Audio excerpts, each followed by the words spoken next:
welcome to Xena, Warrior Podcast. My name is Zehra, and I'm joined, as always, by my two pretentious associates. Oh, I like the pronunciation there. Yes, Katie the Conqueror, and Livy the Terrible. Not like Livy the lovely. No, you're just There's terrible. no alliteration. Those are the names of the warlords, which you two are. I see.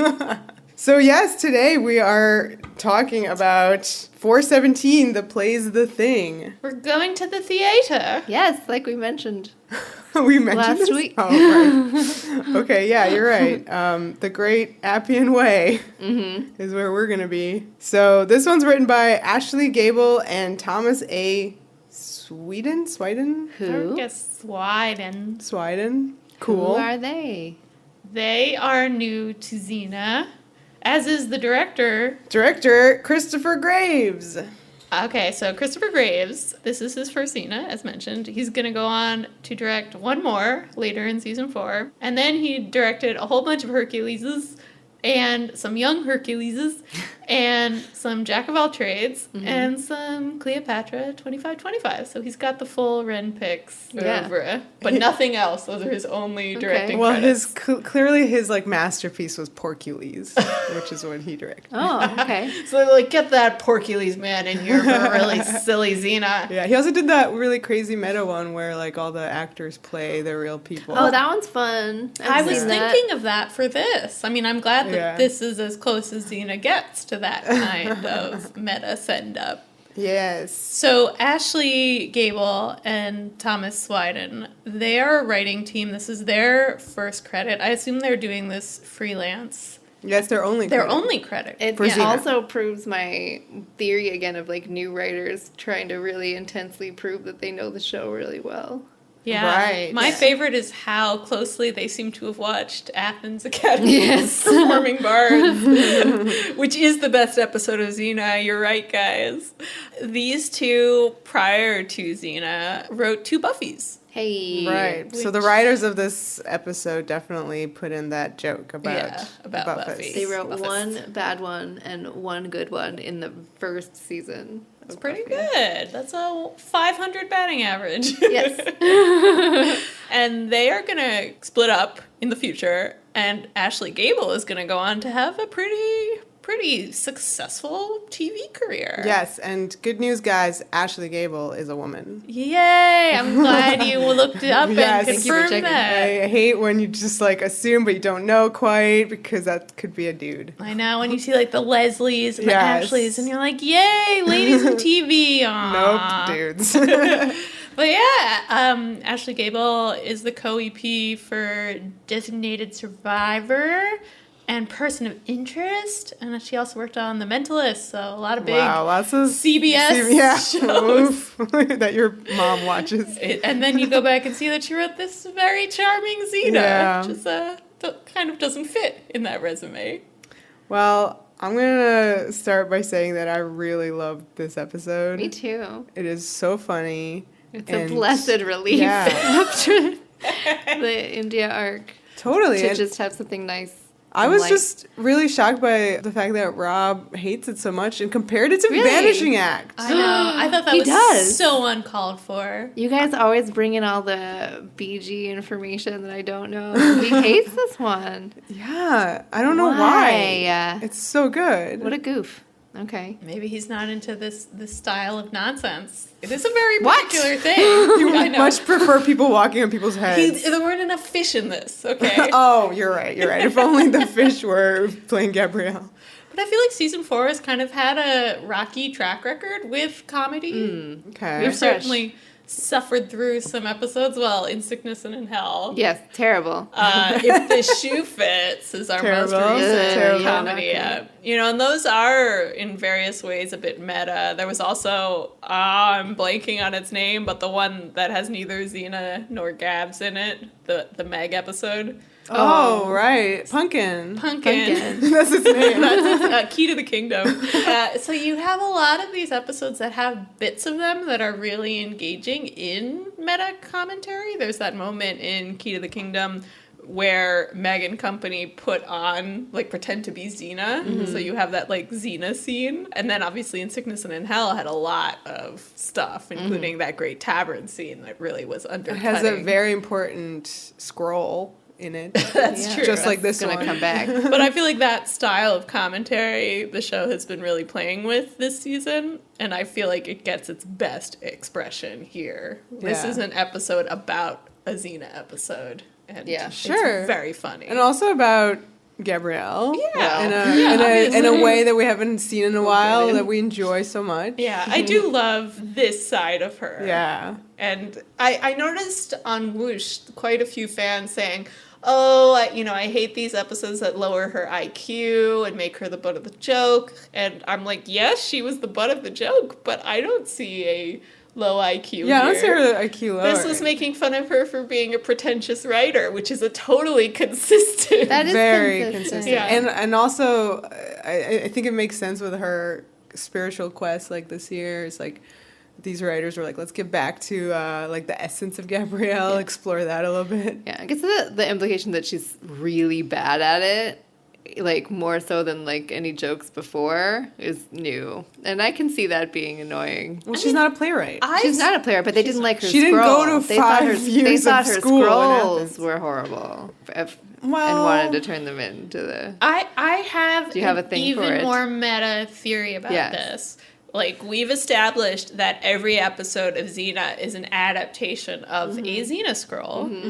So I believe that the writer of the Xena scrolls had a very secure opinion of herself and was able to go back in time to her as a young writer and make fun of it, which is a very standard literary device for this kind of thing. Like, to look back at your, like, early work and be like, So she was a terrible, terrible writer. This is an adaptation from a rewriting in a later scroll. Yeah, I'm imagining, I'm lost. like, The dream is collapsing for me. mature Gabrielle. bard Gabs is, like, writing about earlier adventures, kind of looking Again. back on them. No, this is like She's new. revising. She's revising. Yeah. Okay. She would never allow these first drafts to be published. Okay, well, this episode begins with this, like, heavenly field of flowers. You have the Indian music playing, and you reveal Xena and Gabrielle in the middle of this field, yogaing. They're more doing kind of their voguing Right, between the right, lines. Yeah. And Gabrielle has a flower crown from the flowers from that field, I She assume. paused and first made that. And she was like, look, I'm so past Najara and all that nonsense. I have a new flower crown. This is to show how serious I am about this. Eli? Yeah. I like Xena that she's actually doing the yogaing with her after having like expressly hated it many times, because she's just being supportive. Because, at the end of the last episode, Gabrielle chucked her staff into the river and is off doing this now new thing, and she's like doing it as well. That's nice. She's being very great and very patient. And she reminds Gabrielle of that every second Of the way, yes. Yeah. So we hear this record scratch. I love this. And Gabrielle... And the music that we're so used Yes. to, the spiritual India music cuts off, which I thought was a great way of the show being like, We're done with that now. we're done with India. Yeah, and like the jaunty comedic music starts, and you're like, oh, we're in a comedy episode. Well, Gabrielle cannot concentrate, you see, because she seemed to have misplaced one of her scrolls, a favorite scroll, a new scroll, charting our history through the prism of time. What the heck did that mean? They're time travels. I guess, but then when you hear about the contents of the scroll, it's not India. Like, that was my understanding This of it. is the silly writing issue with the episode. Do you want to get into it? Wait, the content of the scroll being a more intimate examination of their Yeah. relationship? So then why is it about like humongous? Yeah, who later? the fuck is humongous? Where was he in India? Maybe that was just like a part of it. Maybe each scroll covers a much longer period of time. Yes, This there's is- so much writing on that. That's right, it's tiny. Gabrielle has been going on about this since they left Piraeus, and Xena is fed up. And she's like, you know what, why don't you just go back for the scroll? You will not shut up about it. And I gotta go help the Prince of Acorn or Acorn. Archon. I read that was something from Star Trek, but I don't know. Please confirm, listeners, if it's a Star Trek reference. I thought it was a city in Ohio. Akron? Akron. Piraeus is real. Piraeus is real. It's part of Athens. Yeah. Which was confusing to me. Yeah, it's like... So it's like a neighborhood? It's like when you get the boat to go to the islands. Yeah, it's a port, ancient port it's city. There. It's as just well. part of Athens. Does it have maybe they were separate at one point. Does it have a huge theater scene? No. It does now. I like that part where, like, Xena's like, shut up. Yeah. About her. She's like, more intimate examination of our relationship, and on and on. And then she's like, go and make us both happy. Yeah. So supportive.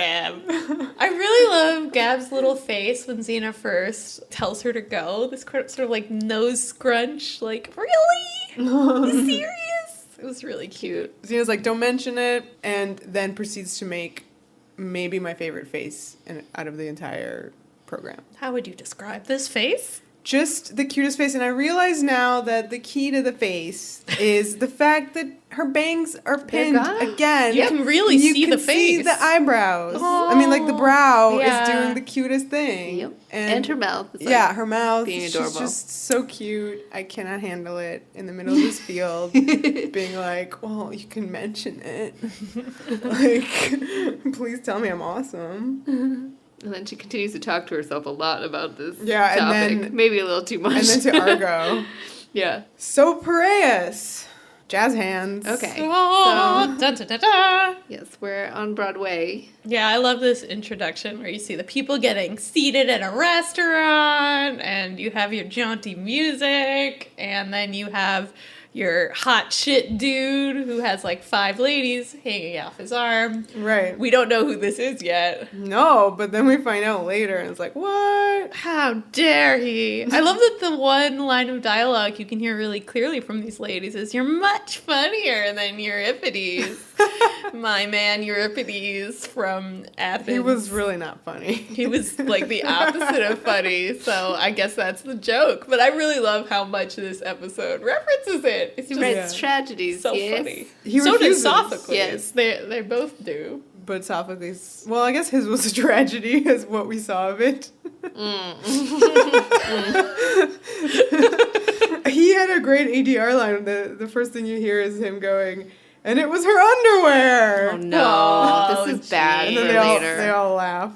Ugh, it's bad for bad stuff. So he offers his arm to Gabrielle when he sees her coming into town. Because she's retracing her steps, being like, well, we went to this restaurant, then we went over here, we said hi to this guy, where's my scroll?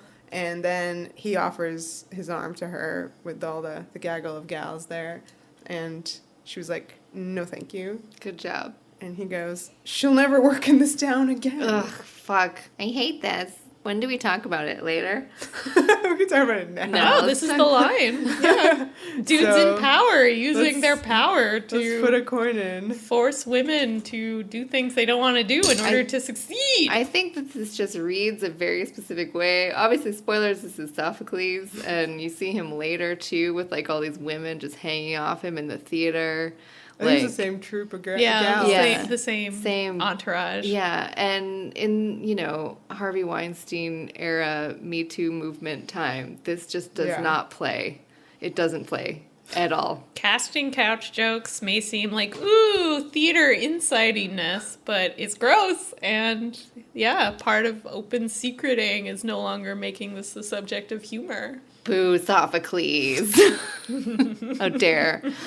Afterwards, Gabrielle passes a tavern and out flies Joxer. Like, literally flies out of there. The guy's Yes, he like... does. The tavern owner thinks he's drunk, but Joxer's like, no, it's just I'm Joxer. I like that. That's part of this episode, is meta-ness, is being very self-aware. Which is funny because that's not a quality Joxer usually demonstrates. And I always like when he's a little more self-aware than normal. I thought Joxer in this episode was a good Joxer. Me too. Yeah. I was into it. But remember in the Cinderella episode, he asked for social skills. That's right. From the fairy god's mother, so... Do they remain? No, he they lost really them at don't. midnight. Remember? Yeah. But he's actually very socially conscious in his way here, because you can tell he's very good at managing the actors when he becomes the producer.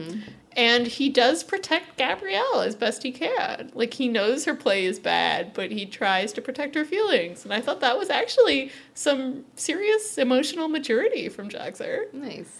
Jaxer suggests that she might have left a scroll in one of the theaters, and then that causes Gabrielle to kind of like start waxing poetically about how much she loves the theater. You're gonna fly right over that sorry joke. Right. Ooh. It's bad. It It's doesn't bad. even make It's sense. She's not even wearing. Yeah. It's fine. Right, so Jaxer, right, you're right.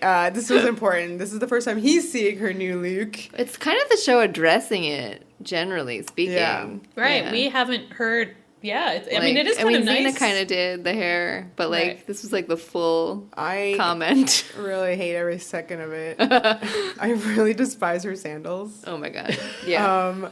And also her hair is maybe the worst I since it think- was first cut. I think Olivia's right in that it's like the earrings that knock it right over the edge. What I'm about so the glad spray, you're the with me. hairspray? They're The spraying it hairspray's up. bad. Why are they spraying it Why up? is she wearing earrings? Big old hoop earrings. Yeah, it's really bad. I found them intensely distracting this episode. Yeah. But I guess kind of worked in that it made her seem faintly ridiculous, which she is meant to be. Yeah. So, Well, as a scarf wearer, I enjoyed her directing in a sort of scarf.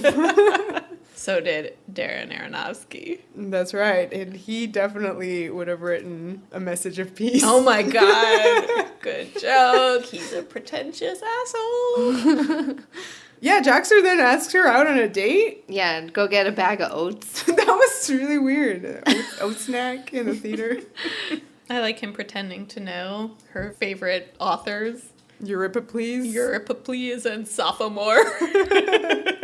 This is where Gabrielle kind of mentions that she wishes Sophocles was her mentor and how much she loves his writing, which will be important. Oh yeah, and she said that before, She sort has of. mentioned Sophocles. I Yeah. couldn't really remember which episode. It's probably a throwaway line. And there's a good, if you want to go on Whoosh and read the comments, there's a good breakdown of like the timelines of Sophocles and Euripides plays that are really fun because of how she's like mentioned one that Euripides wrote like in his later years. Yeah, I remember that was in Forgiven. Yeah. Yeah. Good old timelines. You know, whatever that disclaimer was from the way about how Xena uses historical timelines for evil. Then the plot kind of kicks in, and luckily Gabrielle doesn't have to like address going out on this date.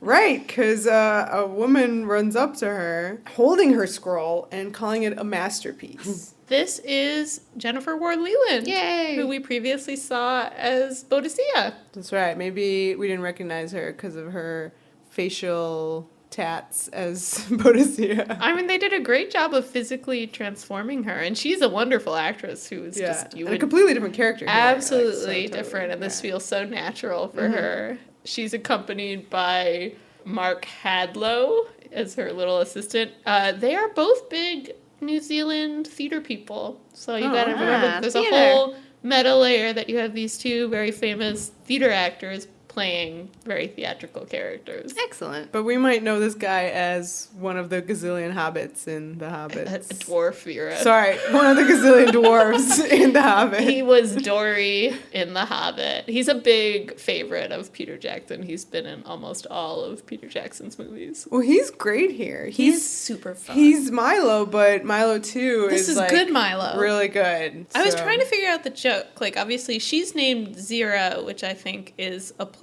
on Zero Mostel from The the producers. producers. He's named Milo. I was like, there's nobody named anything like Milo in the No, producers. the character nor actor. Yeah, so Don't- maybe Mel Brooks? Milo? Mel No, I becomes don't Milo? know. I don't know. That's a stretch. That's a stretch. Maybe the writers watched Maybe it's from something else. Primera and we're like, wow, this Milo is the worst. We need a new Milo. Yeah. We need to redeem all the Milos. Could be from something else. I think that the first one is very true, though. The episode is very, very clearly doing the producers. Yeah, we should talk about that a little bit. The thing I really like about this, like, obviously Xena has done movie send-ups before.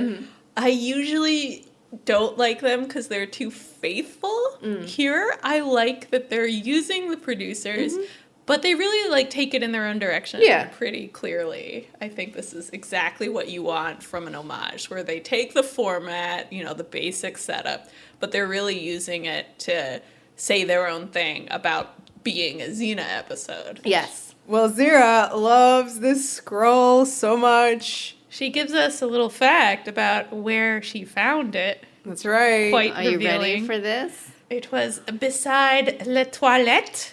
So, Olivia, how do you feel about that? I believe somebody must have been using it for the dreaded TP. Yeah. Was it Gabs herself? Yeah. No, she wouldn't have been using it for toilet paper. Writing it on the toilet, It was clearer in the original script that it was being used for toilet paper. Are you serious? That's what the internet told me. By Gabrielle? I assume she left it somewhere else. Someone picked it up and said, this would be great. Someone named I don't know Xena? what Gabrielle was They were both in Paris. Gasp. Is that why Xena's like, yeah, go back for your scroll. I don't know where it could have gotten to. What if she had her bag with her and it had the scroll in it and, like, there was, like, a situation where she needed...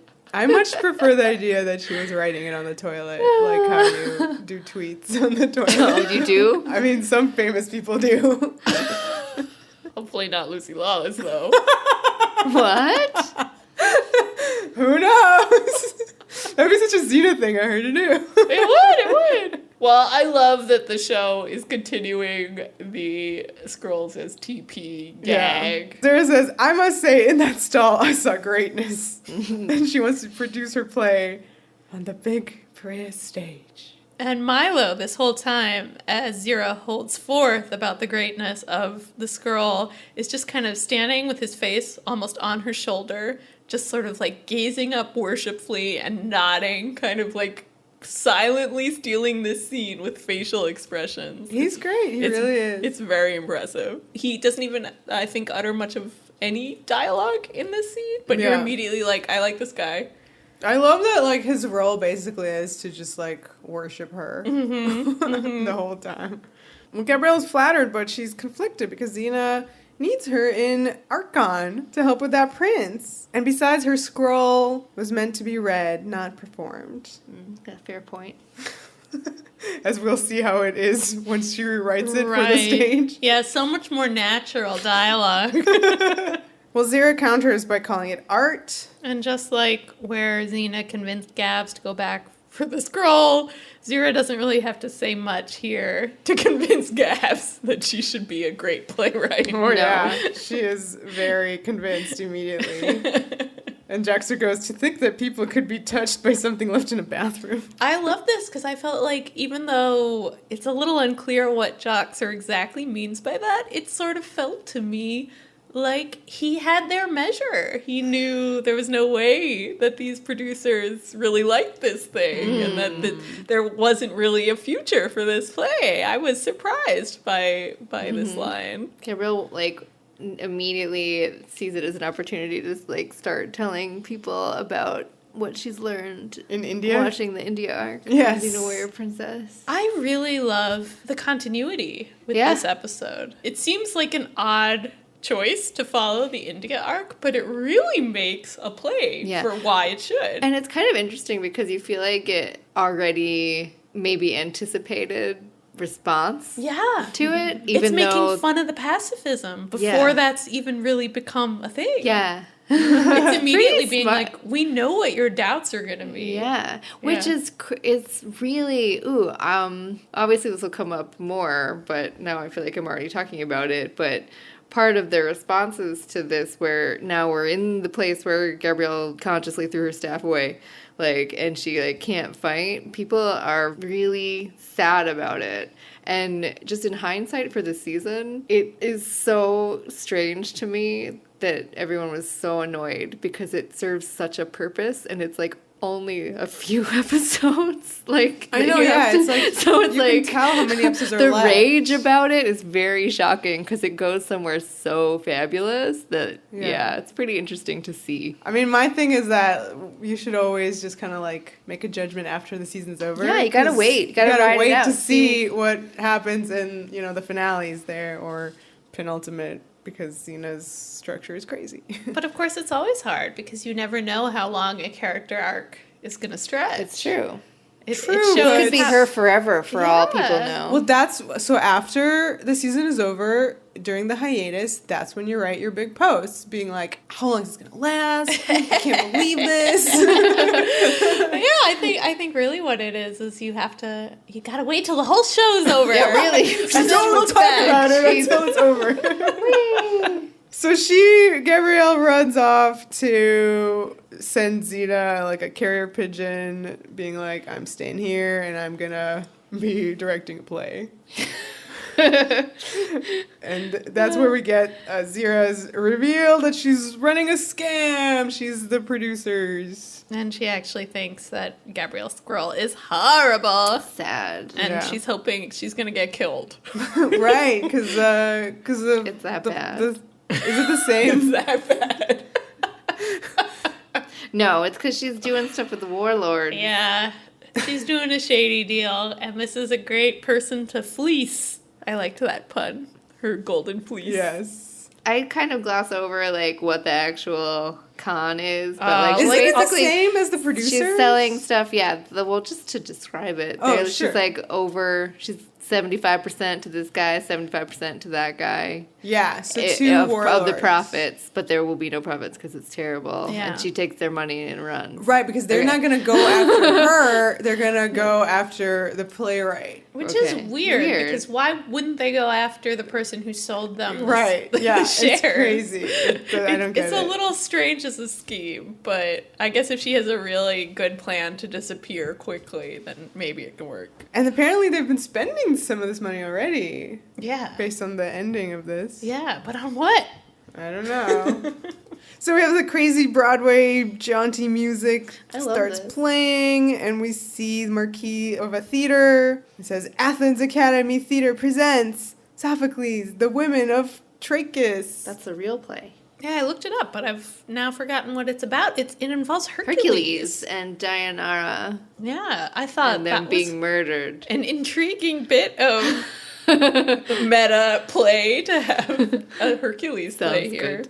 And of course, eventually we see the content of this play, and I guess you could laugh and claim that actually is what Hercules is. I guess so, yeah. I mean, this episode is so, like, you can say a lot of fun. Male gaze make it work. And some nonsense put violence. a pin in it. Okay. I'll tell you what that was. Okay, well. The second one is Titan Playhouse, direct from Rome. A funny thing happened on the way to the Acropolis. Original cast. By the Gods Performing Arts Center. It's 30th Smash Week. Oh, Zeus! A divine comedy, laugh or be smitten. And then we have the womp womp sad Apollo Theater. That's a piece of shit. Poor Apollo. Known around the world. Which of these plays would you guys see? Which sounds best to you? I would see the Hercules one. Oh, I would definitely see Oh Zeus, whatever that's about. Because it has the original cast? No, it doesn't. It's laugh or be smitten. Oh, okay. I feel like I don't want to do the funny thing happen because it's just a pun on Way to the Forum. Yeah, I wasn't actually sure what Oh Zeus was. Yeah, Oh Zeus is really unfulfamiliar. I'll go see that. I don't know what it is. I'm sure it's something. A divine comedy. It's got to be something. Dante reference? Laugh or be smitten, like smited? Yeah, I don't know. Somebody will tell us. Anyway, these are very fun, and I just love this little montage because it feels very, very Broadway. Yeah. Like when you're those movies that have the montages of things flying around. Here's a sign. Here's a sign. Yeah. Yeah. Times Square. Yeah. Wow. I like Gabrielle. So like they're in the theater and it's a total trash pile. You know, she really wants to make this work. And so she's like trying to see the positive like all the time, and she has this line where she's like, it needs paint there and there and there but I can see it. So she's like she really wants this to happen, which I think is different from her being stupid. I think this is just her wanting the best for her play, wanting to succeed, it's her Gabs' ambition, optimism. She's like some true Gabs here. I was offended by the fans' offense. I don't think she's dumb at all. She's not dumb here. I appreciate the people who are like want to defend her from some of this stuff because I feel like at there must be a lot of fighting going on right now about the character arc that she's in. That's true. And, like, so the people who are defending her are, like, my people. But also, I agree with you guys that, like, that it's a consistent character trait that she has these, like, ego moments. And it's part of the episode. And it's not, like, and it's definitely been a thing in the past. It's not a thing. Yeah, I think it's consistent. And, you know, you compare it to something like, what is the name of that episode? King of Assassins, where she's actually an idiot just for the sake of the plot. I think this is different because they're playing on a real weakness she has, which is that she's vulnerable to flattery. Yes, that's a great way to put it. And Zehra, she really knows how to read people, and she's great. To the point where she's almost an evil genius for something she does later. I was like, wow. Yeah. Impressive girl. But she's really, like, saying everything she needs to say to Gabrielle, because the next thing she tells her is that she truly believes in the auteur. Oh, that was theory. So funny. I just, of all the things you expect to hear on Xena, the auteur theory is not one of them. Would you like to explain auteur theory? I think it started with the French New Wave, hence auteur, the French, for film directors who were also writing their own material. Right, so Darren Aronofsky. Basically that, like, one person does mainly everything. Right. Dudes that at the time that this was being written, like, is being, like, made by one person when, I mean, it's clearly not, but the vision can be boiled down to, like, Stanley Kubrick, he's an auteur, etc. But it's always been a bit of an absurd fabrication because nobody makes a movie entirely by themselves. Right. Even Kubrick had a director of photography who would have helped him. Does Soderbergh write his stuff? Soderbergh sometimes writes Steven his Soderbergh? stuff. Because he shoots and edits. Yeah. So, under a bunch of different names. right. So he's an auteur. I mean, you know, obviously there are directors who have a very personal style that you can recognize. I'm not saying auteur theory isn't a thing, but obviously any way of looking at art in which you just revere the white man who made it, we should be side-eyeing a little bit. This is us side-eyeing it. Side-eyed. Well, Gabrielle definitely is like, oh my God, I am that auteur. Yeah. I will direct. And I will wear a scarf. So there's so much to take care of now. There's casting, set design, rehearsals. She's going to need an assistant, and that assistant will be Joxer. He's the only other person here. He's literally the only other person in this episode. Surprise. I love Zehra's argument, though, for why Gabs should take him on. She's like, enthusiasm is so important. With a really evil expression on her face. Like, she does so much just with her facial expressions in these moments when she's selling Gabrielle on a bad idea. Like, it's so perfect every time. So he runs through this whole, like, list of, like, all these important things he's going to do, and Gabrielle's like, no, I have the job for you that you can do. Putting up flyers for an open casting call for her play, Gabrielle and Xena, A Message of Peace. That's beginning the trend of Gabrielle being the first name every single time. It's always Gabrielle and Xena. A most delightful touch. Bravo to the writers for that one. It's perfect. It is perfect. There's also the beginning here of a long-running joke through the episode that Joxer nails his thumb. All right, yeah. And he has a little bandage on it for the rest of the episode. Mm-hmm. And then later he's going to nail it again, and he'll have an even bigger bandage after that. Escalation of violence. Yes, that's what we watch Xena for. Joxer's wounds. Oh, I thought you were going to say escalation of violence. I mean, that's really why. Well, we'll talk about it. That's why season 6 is my favorite. The most blood. Oh, yikes. The smallest outfits. I mean... I know what I like. I am a people, and I know what I like. This episode, maybe. The most unlikely of episodes to bring up later. We'll get back to it. But this episode is, in a way, about fan service. Like, what do the people want? I don't know. So Joxer, after he's nailed his thumb, bumps into a menacing-looking warlord who says threateningly, "New play? Sounds good. Oh, I can't wait to see it." Sounds so sarcastic. But, He's like, surprise! Zeus, I love the theater. I love this episode. What a delight. I love this joke so much. I don't even know why.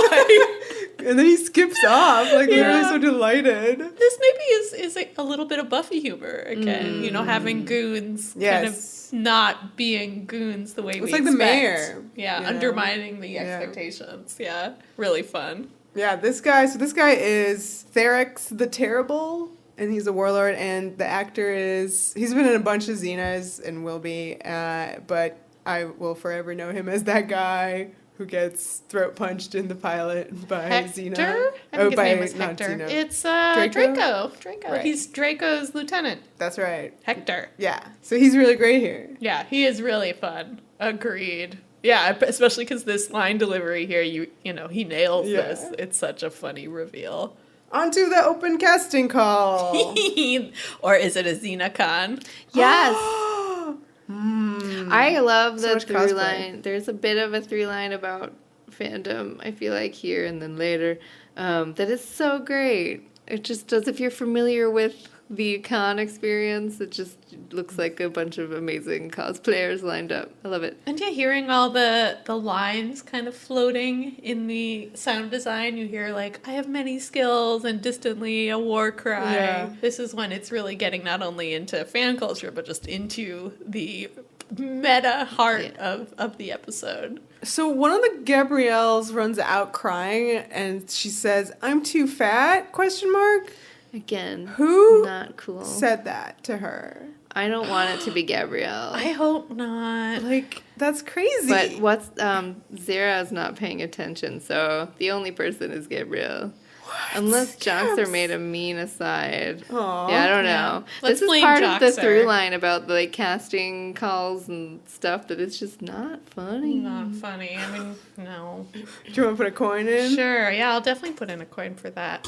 I loved just, the fact that Gabrielle is in a new outfit now. To see all these versions of her old outfit made me a little misty-eyed. Yeah, never to be seen again, that outfit. The long blonde hairs and the outfit. Yeah. All the abs. So word many hasn't spread about her new look. Also, just the fact that everyone knows that that's how they dress. Yeah, it's pretty delightful. funny. Right, yeah, of course. To keep it, not meta. This just means everyone all around in the villages only know their one outfits. Because they only have them. Gabrielle is auditioning a Gabrielle. The Gabs reads some lines from the script. I thought this Gabs was cute. I would have cast Me her. too. I liked her, but she wasn't good at it. No. But she's really cute. She was super cute. And I loved Gabrielle also melding along. Of course she would be. Just a nice little detail. But this Gabs is not right, so she's like, next. And then to Zehra says, I didn't realize casting Gabrielle would be so difficult. It's a subtlety to the character. This made me think of how much trouble they did have casting Gabrielle back in the day. There's so much meta. This whole thing is a crazy meta, top to bottom. But Zehra is not listening. She's got her earplugs in. Yeah. They look like little AirPods. Xena did it first. Okay, so she's having too much of a hard time, so they decide to move on to casting a Xena. Right, because she's like, you should look for physicality. Yeah. Right? We don't need anything much better than that. And I have your lines ringing in my head already. So Gabrielle just turns to the first Xena that's standing there, and she's like, okay, you look like Xena. So this girl is wonderful, and we, of course, have seen her on screen many a time. Mm-hmm. Her name is Polly. I'm not sure how to say her last name. Bagent? Polly, though. Yeah. The character's name is Paulino, so this was clearly written for her. Mm-hmm. She is one of Lucy Lawless's stand-ins. So again, a very meta piece of casting, because here she is. The first line Gabrielle says to her is, you look like Xena. Well, of course she does. That's her job is to look like Xena. Right, and you definitely recognize it whenever you see her thighs. Right, because they're skinnier. Yeah. What's the one? Didn't we decide it was her trudging across something one time? Intimate Stranger. Or no, the other one. No, yes, in 10 Little Warlords.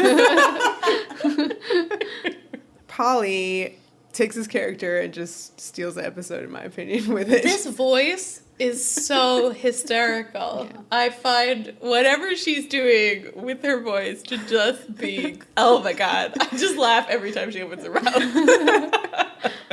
The breathy. So she like delivers the lines and they're like just so breathy. You were right. I can't do it. Yeah, No. that was getting there. That You was were getting right, there. Gabrielle.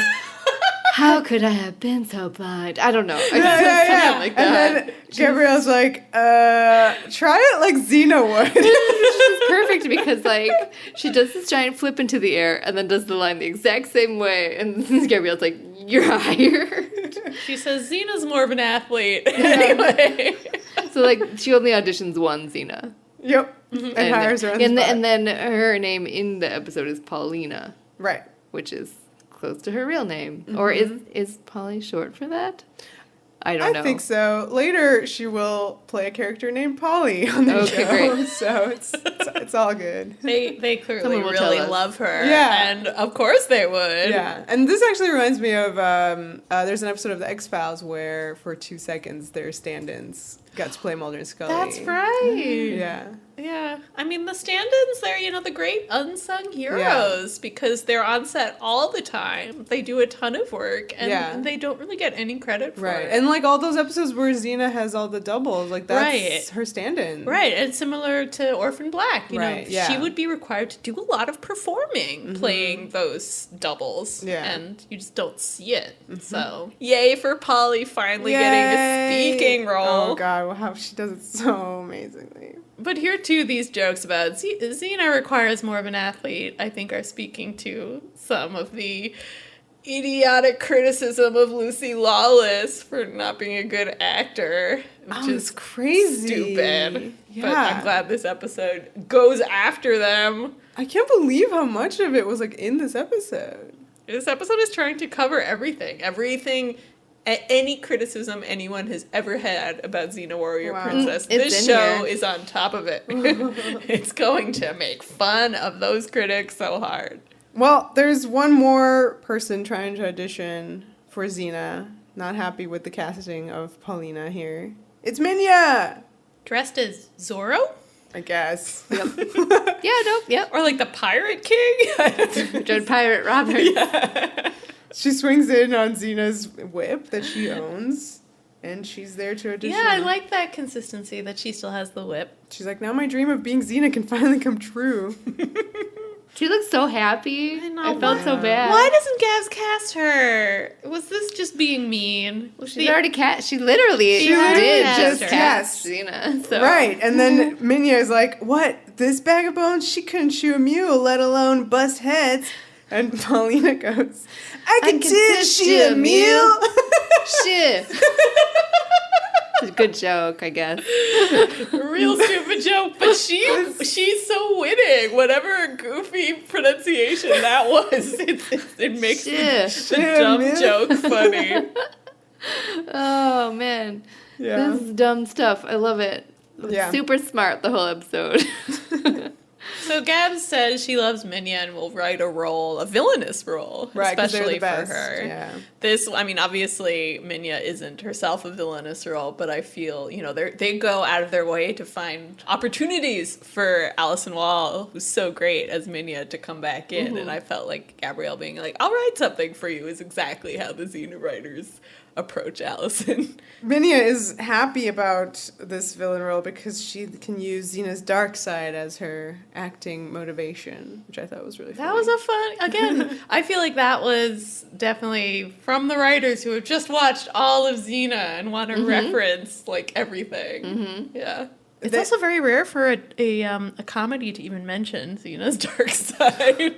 I guess you're right. They're like laughing. I making was it a surprised joke. by that. Oh, Yeah. that's an interesting point. So then you hear off screen. Wait, What? What? It's just really funny to go from being like, oh yes, good point. Okay, on to I Justin as Lumanus.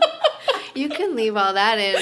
You guys, Please. did you know that there was one that was also like didn't make it in as big a way as Dustin as Hoofmanus? Was Keanu Reeves. Oh, who was he was supposed to be? also in here. Who's I don't Keanu know. Reeves? I don't know. He doesn't really shine, so I don't know who he is. Wow, is he one of the people, like, is he Maybe Caesar? Humongous could have been Keanu. I have no idea. Sorry. Well, Justinus Huffmanus is, we've seen this actor before. He's my favorite. Peter Muller, or Mueller. Your favorite centaur. My favorite centaur. He goes around playing centaurs, and now he has another one to his name. We have talked about him before. Right. But only on Patreon yes. for the Lucy Lawless IMDb experience. Correct. So if you guys are not yet aware, you should go check out our episode about Lila. Lila the centaur fucker. And guess this is the centaur she fucked. Yeah. No, well, not Dustinus, but like... Was it not Dustinus she fucked? No, he doesn't go from those episodes to start an acting career. I think he does. I think what's he his changes face? his name. He dumps his kid.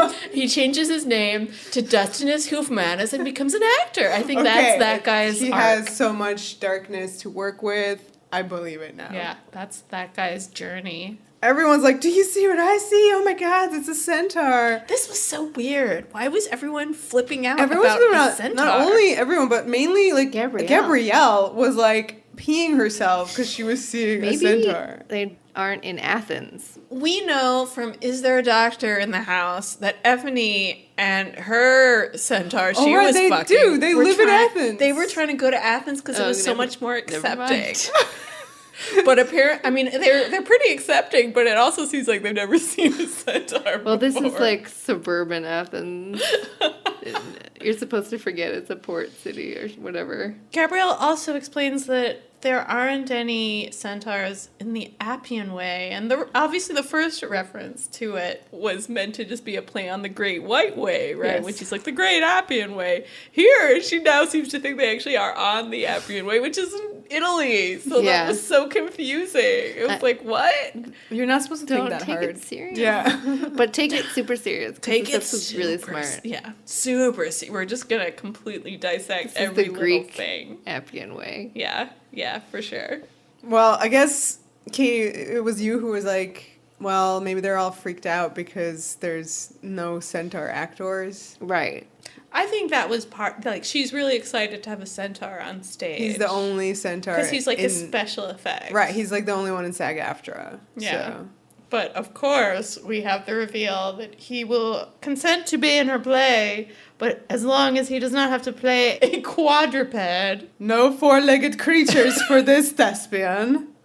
He is an actor. He refuses to limit himself. This was, very obvious joke about actors, but I did love Minya's little cap to the scene where she says, "You're gonna make him play a villain too."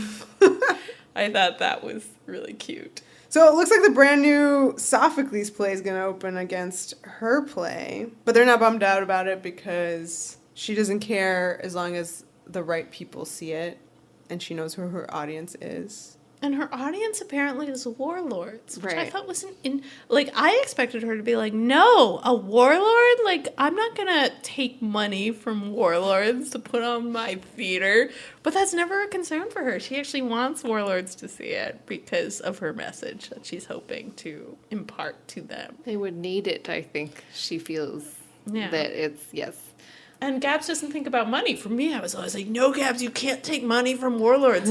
Which, of course, is a whole issue because it turns out the whole play is financed by warlords. So there is some interesting stuff going on with, like, Gabs The selling entertainment out. business? Yeah.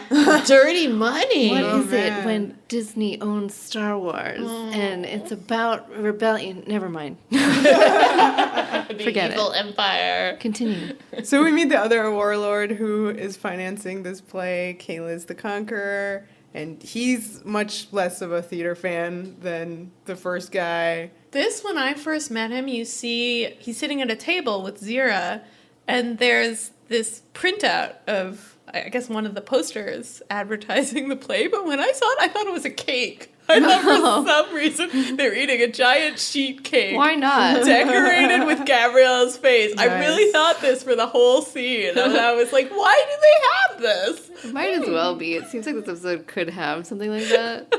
So, it's understandable. This guy who plays Caelus we saw him last in Death Mask.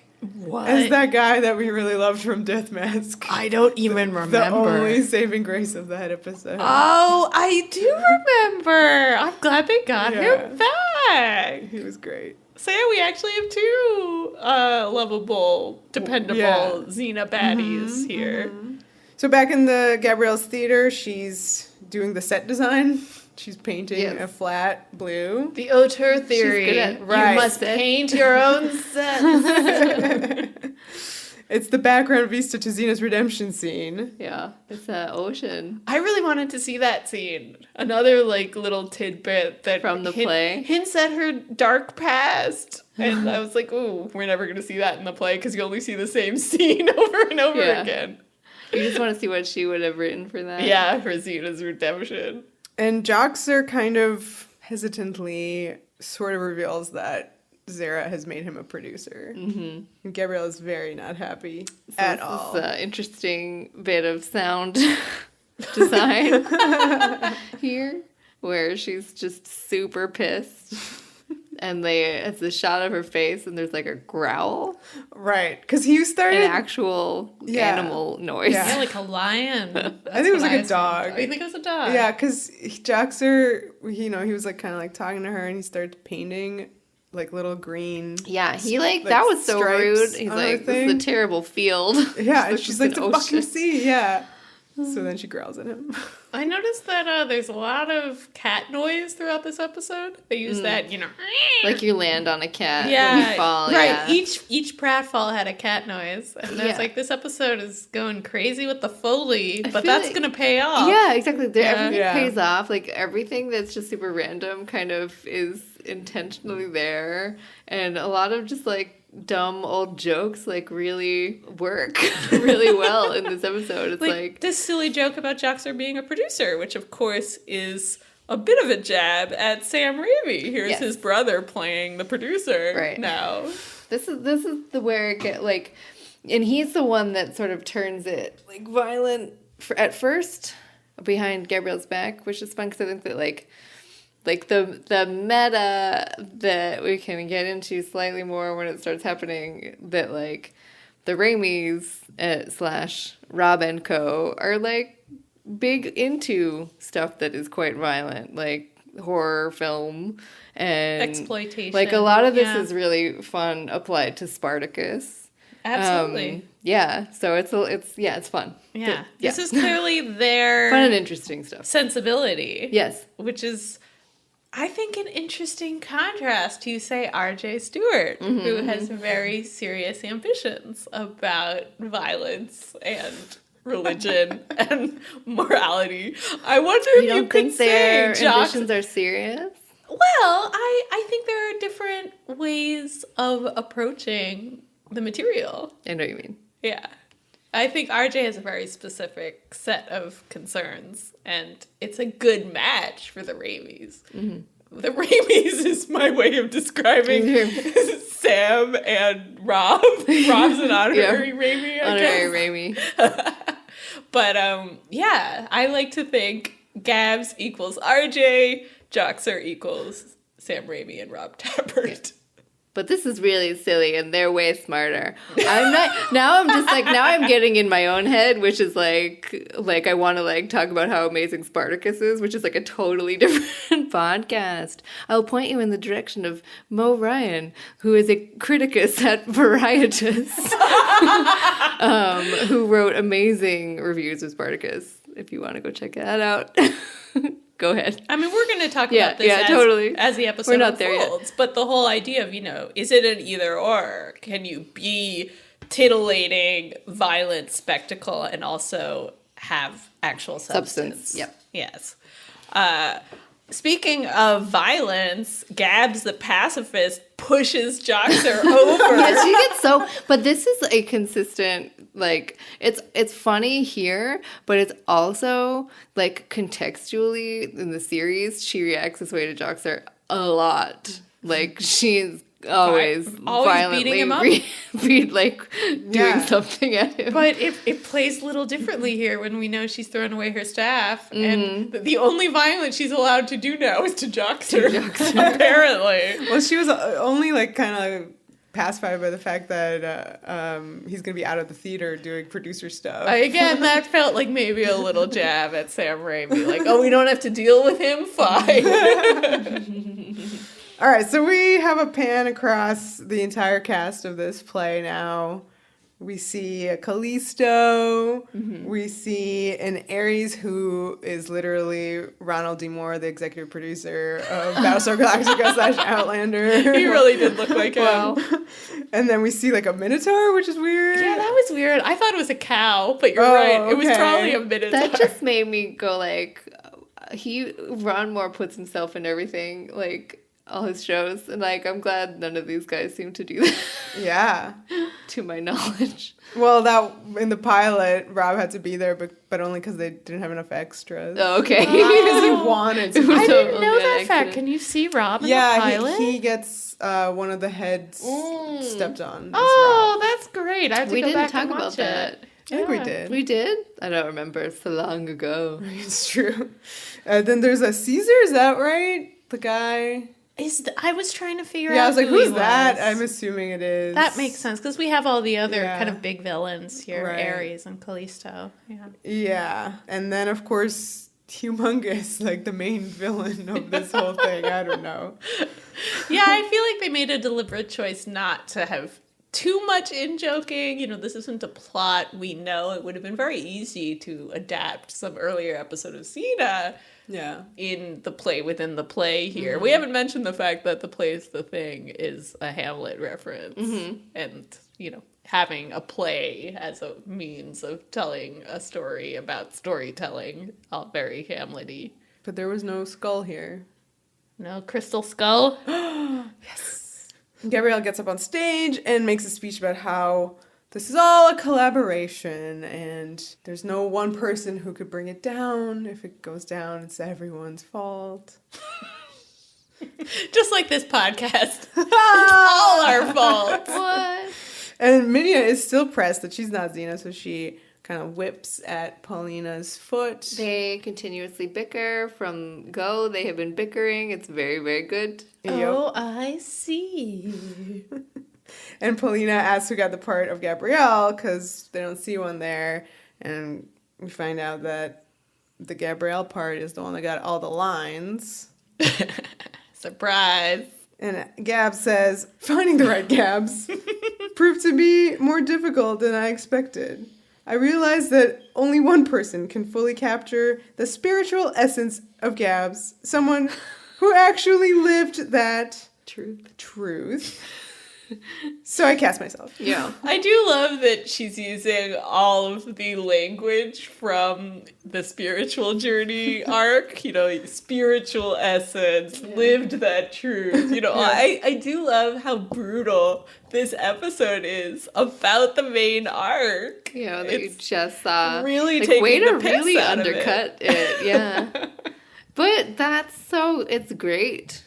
I think this is such an important aspect of the show, which is that it can make fun of itself. I mean, I'm glad they have chosen to kind of compartmentalize it. You know, the India episodes were not making fun of themselves. Absolutely not. They take a whole episode to make fun of India after the fact, which I think is the way to play it. But without, like, it undercutting and, like, kind of making these jokes, but it doesn't take away from it. And that's, like, very skillful, I think. I think it's adding a layer to Gabrielle's character. We talk about her as someone who's always seeking and who takes her seeking very seriously.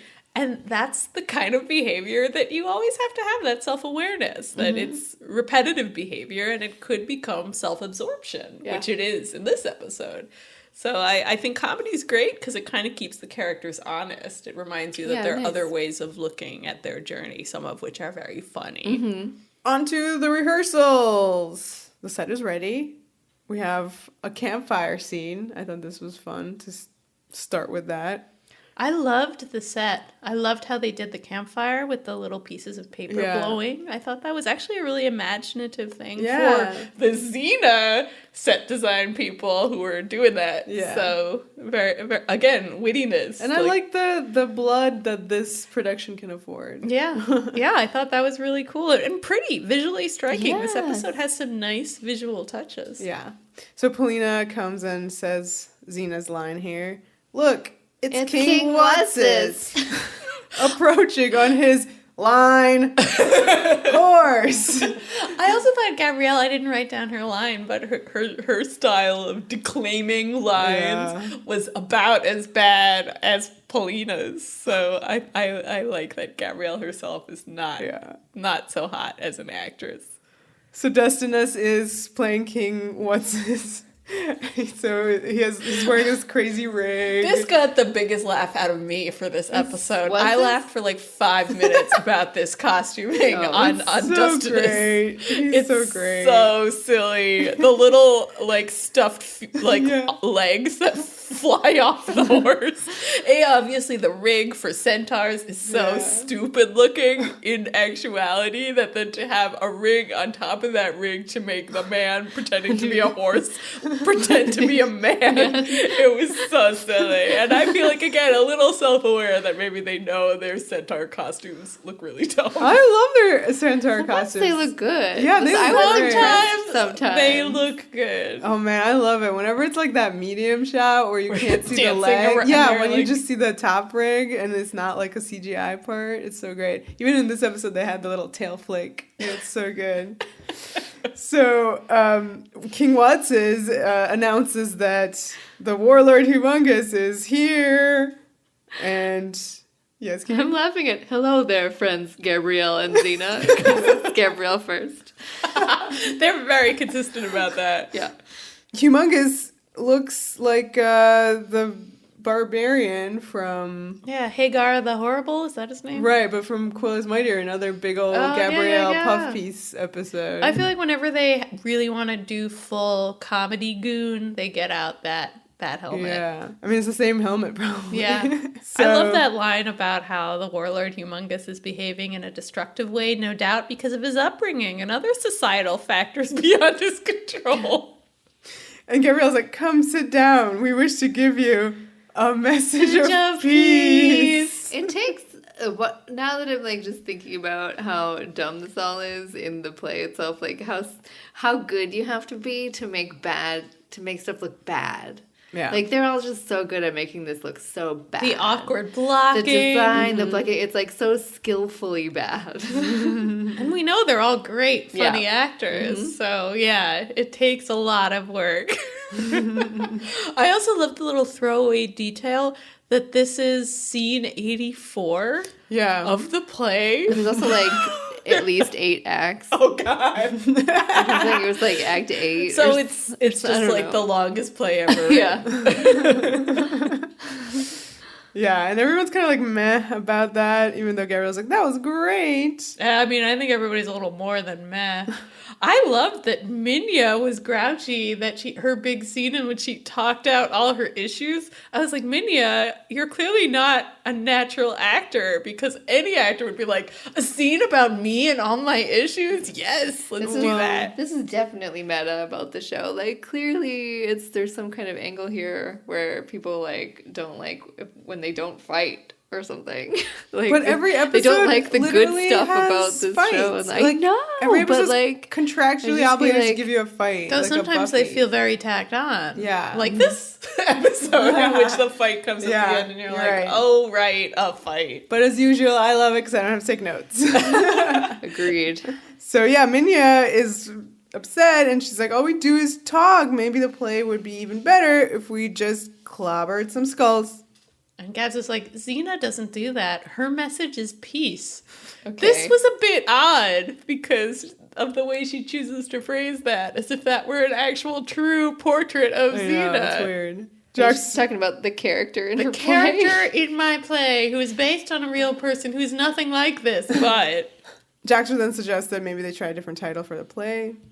Of course, we get another reference to the producers when Gab suggests springtime for warlords. Springtime for warlords. And Germany. Greece. Yeah. Anyway, Greece. excellent song. Excellent play within a play. Jax suggests blood, guts, and babes. Minya suggests wild men in rubber. Is that something that is supposed to be like Hercules? Is that a Hercules thing? Okay. It certainly I don't isn't know. a very good subtitle for Xena. Wait, does that mean they have rubber pants? I don't know. His pants are weird. I was picturing it as like, what is his name from American Horror Story? Oh, Oh, no. S&M latex man. Yeah, I mean, that's rubber. It's like Rubber Man. Rubber Man, that is his name. The guy who plays Humongous, who is very gay, suggests big boys in boxers.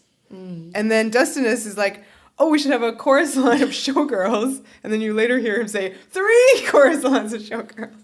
Which turns out to be exactly what Sophocles has, the many He had lines many of showgirls. more. Yeah. And Gabrielle's so pissed, she just storms right out of there. I love this because, you know, like, again, great sound design. You hear all these different voices, not hers, so many voices ruining her vision. And, you know, you feel for her even though you know she's wrong. You're like, oh, poor Gabs. Like, this is just such a universal experience to have people, like, changing your idea out from under you. Gabrielle heads to count to 10 somewhere. She's doing some yoga to try to find her inner peace. This also, I felt, was gently poking fun at her arc in a way that I appreciated.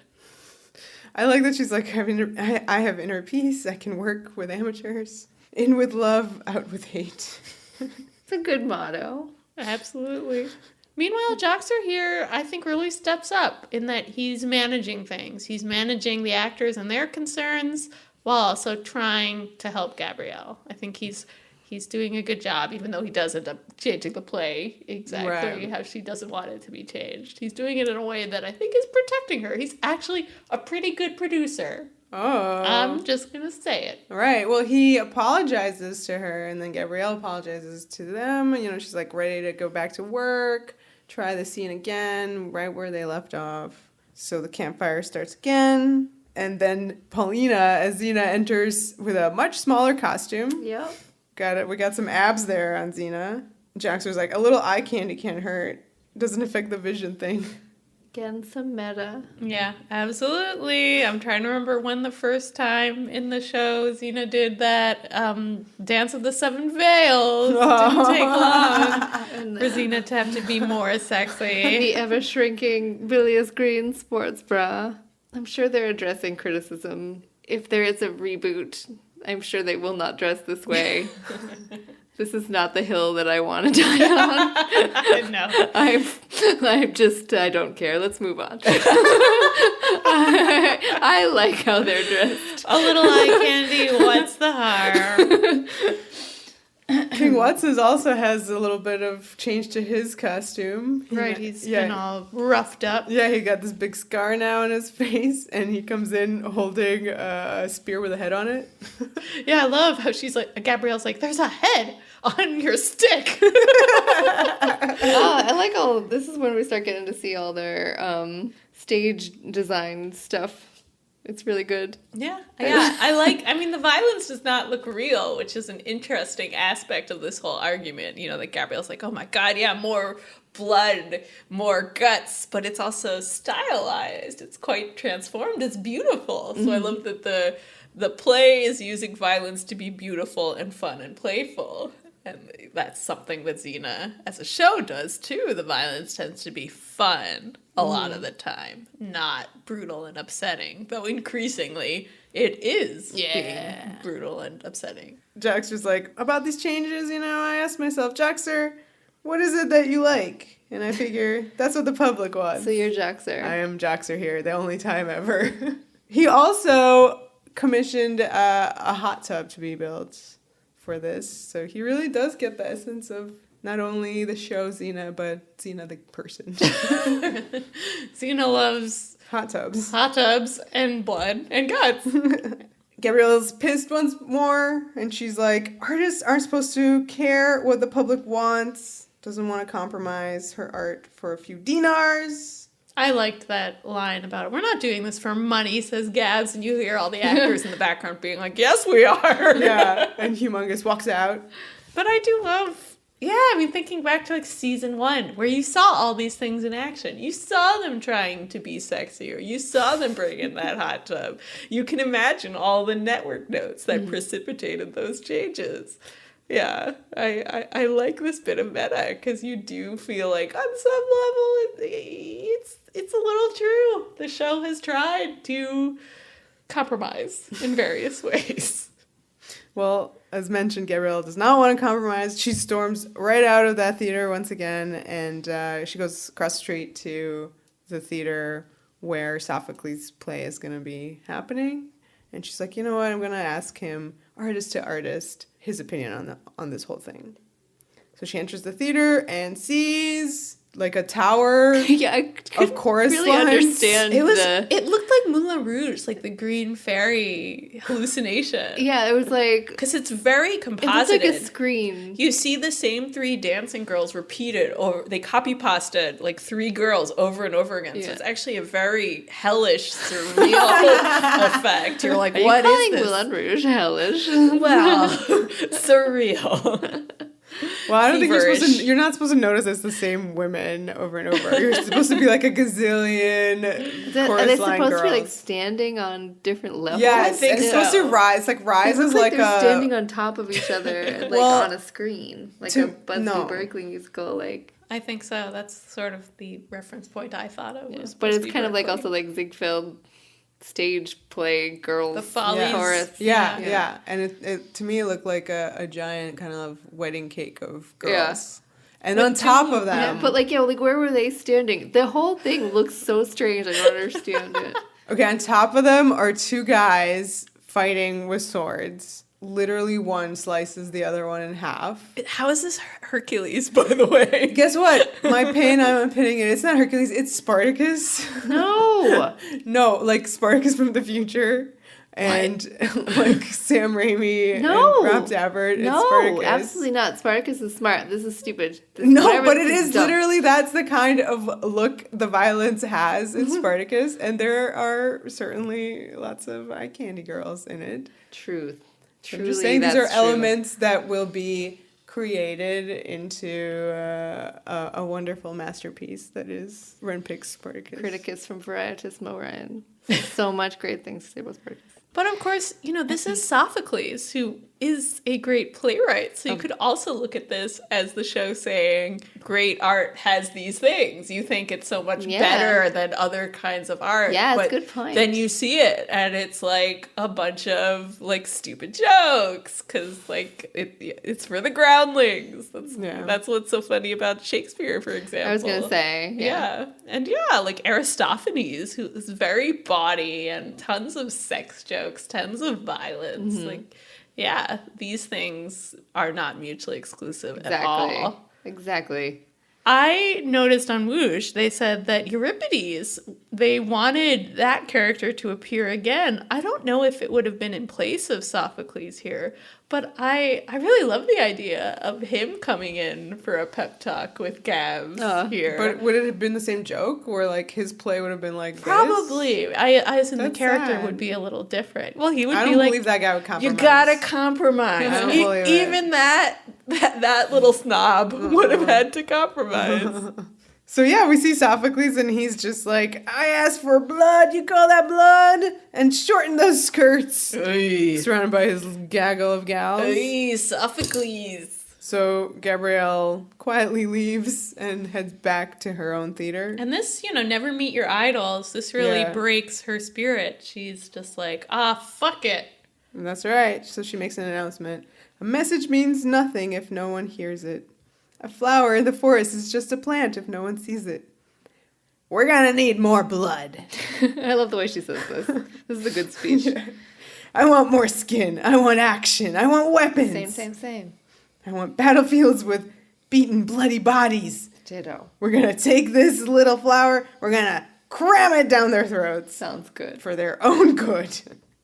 I like that bit at the end for their own good. Even here, she's trying to teach people something. It's not just like we're doing this to delight them. Like for her, it's for their own good. Jackson says, and the critics? It'll kill them all. Again, pacifist Gabs. What are you doing, girl? Don't threaten to kill people. Well, Eli didn't say anything about like her art killing critics. Yeah. So now we see the new title for the play. It's in the poster that Jaxer is putting up. It's called Faster Chakram Kill, Kill, Kill. Very nice. And then you have this like hard cut to Gabrielle with like this demon eyes basically, and she's like, kill them all, kill them all. Yeah. And then just pull out, and it's like, oh, she's just giving a line reading to Paulina. Yeah. I like, just briefly, before we get too far away from it, like a good little reference to, like, Faster Pussycat Kill Kill, which is, like, an exploitation film. So, like, if you wanted to get in more with the, like, genre fun stuff that this episode is doing, it's good. And I also really love the Bloody Chakram poster. It's cool. Really cool. I kind of want that on I my like wall. really want that poster. I thought all the poster art was really great in this episode. Like all the marquee design. This really was an episode that I think allowed the art department to do something really playful and different. And they did a great job. Yeah. And then so you were saying the Kill Them All speech from Gabs. Again, season 1 finale of Spartacus is called Kill Them All. Which is very influenced by exploitation and, you know, kind of B-movie Sword and Sandals. Yeah. So all those things that Ren Pix loves, like it's an influence here and then later, and they elevate it. They make it into serious art. I think that the thing here is like the important thing to always think about is the context of violence. And how you're using it, of course. Gabrielle's really, like, in with this new vision. And Zehra and Milo kind of hear wind that there have been some changes. And they run in to see what's going on. Gabs is like, the vision is fine, but I'm going to need more cash. But, of course, Zehra and Milo don't have any cash to give her. So they go and hit up another warlord for some moolah. This guy is Cleon. Yeah. I can't keep track of the warlords. That's the only my only issue with the episode is that I can't keep track of how many warlords there are and what their names are. Well, like any Xena episode that involves some kind of con or scam, I lose the plot. Very complicated. Personally. But here it's supposed to be overcomplicated. Yeah. You're not really supposed to understand. It doesn't matter. And this whole idea that she goes to a third warlord who doesn't even want to invest in the play, who's just doing it as some kind of way of getting secrets about Xena. Right. This is hard to believe. This is when the whole plot is just sort of like, we don't care. It's just silly. I liked it. I think you can keep track of them. There's 2 warlords that invest in the thing. One of them loves theater, one doesn't care. I thought this was personal to me. I have expressed this before in the con episodes. The difference between Cleon and the other 2 is that Cleon has a personal history with Xena. She defeated him twice, and he really, really, really hates her. And Zehra sells to him, well, you can get all this info about her by investing in this play. Well, because Gabrielle's just spilling the beans on all of Xena's strategies. And he's like, whoa, if anybody would be doing this, that would be her little friend. So he's in. So now we see the new version of the play. Yeah, the hot tub is right center stage. So the audience gets an eyeful. And then she questions herself, Gabrielle does, that is, have I gone crazy? And then Jaxer pops in saying, we sold out the first night. She's totally fine with it. Crazy like a fox. Feels good to sell out. I did love this effect with the gushing confetti for the blood. And you see behind the scenes the way in which this is achieved, which is like a bellows that you pumped. I like that not only do they have the effect, they show you how the effect is achieved diegetically. I thought that was all just very fun and magical. The full dress rehearsal, it seems, is going on. What did you think of these? What are they? Are they nymphs? Are they... I thought they were supposed to be the Banshees. I thought of the Banshees too. So it's us. This is us. We're singing. Xena, warrior, princess. Can we like put that as the like open to the podcast. Yeah, that's us. Come, we will tell you a story. Xena. Right, so this was doing Hercules the cartoon, right? Yeah, and kind of, also its own Hercules the cartoon. Yeah, it's very true. Yeah, singing you a little intro. Yeah. I love how they run off like going, woo! Oh yeah, the last one does a little hilarious jump. I loved her. But yeah, I have to say, I had a little feel, and I was like, I wish there was like a real thing that like had an opening that sang the song of Xena, you know? Like it was legit. Like it always Hercules gets this shit. That's true. Like singing it like this is a person you should know. Xena. Yeah, this is her legend. You know? Oh, Xena. Oh man. We have Xena and Gabrielle in the hot tub. Mm-hmm. Oh yeah. I was just trying to confirm if something that I read on the internet was true, which is that the curtain opens on them kissing, but they're not. They're just like whispering to themselves in the background. Yeah. Just to clarify. Did you frame by frame that shit? I can't right now, but it's definitely a whispering situation. Anyway, it doesn't matter because the rest of it is better. Wow, I'm really wet. Me too. Fuck. Good lines, good lines. That is better than any other dialogue Gabrielle has written. Just true. gonna point that out. Oh, this is a real show. So good. I loved that then Humongous pops up in the hot I tub know. with them. I know, that was really strange. That was an odd choice. And they- Is that titillating? I guess so. No, Threesome? No, not with him. No, he's I a mean, dummy. he's not. Yeah, he's a dummy. Because they And- lost their actual actor. Yes, exactly. And they proceed to kill him. Xena stabs him, and then Gabrielle rips his limbs off. She throws them out of the hot tub. Right. Gleefully. This reminded me a bit of Oh Eli. my God, yes. She thought that was funny as That well. was so funny. Yeah, So she was she's like, great. I love that joke. She's clearly not traumatized by Xena getting her arms chopped off in front of her last week. Oh, gosh. Okay. Desensitized to violence. Uh-oh. That's what can happen when you have your violent, titillating show.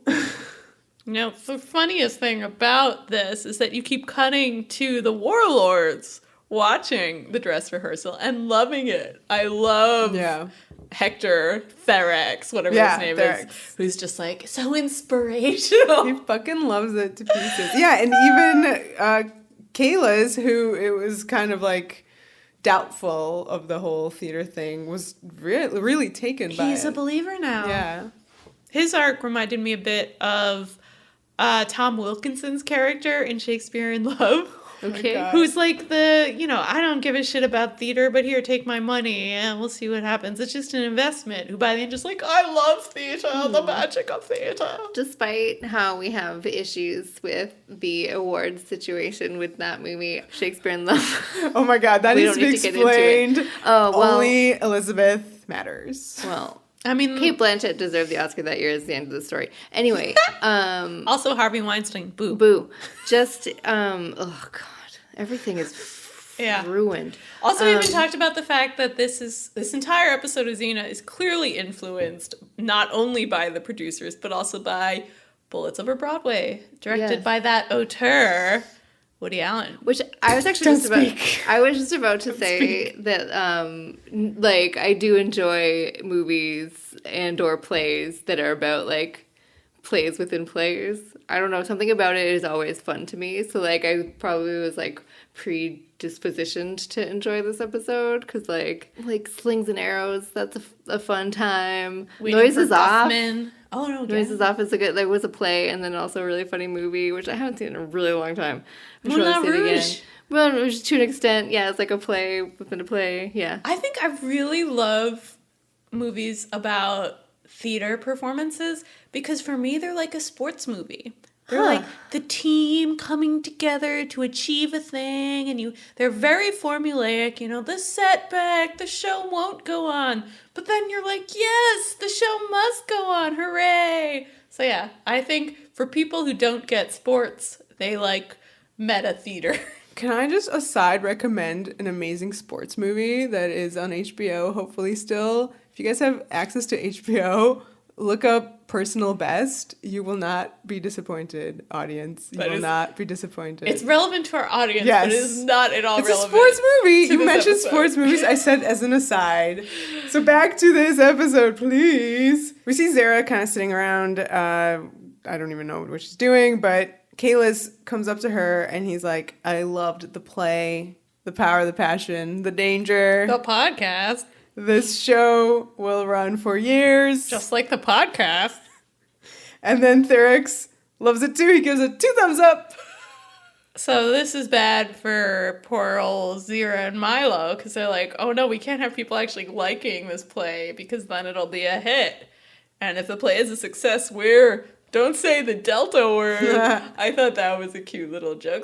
I feel like this episode has a little more fun with the ancient Greek setting than we've had in quite a while. Yeah. You know, all those posters, these jokes about the Appian Way, and I think this feels like a little bit of a return. But that's in Rome. Right. But I feel kidding. like mocking the antiquity I'm just kidding. setting. I was just joking about geography.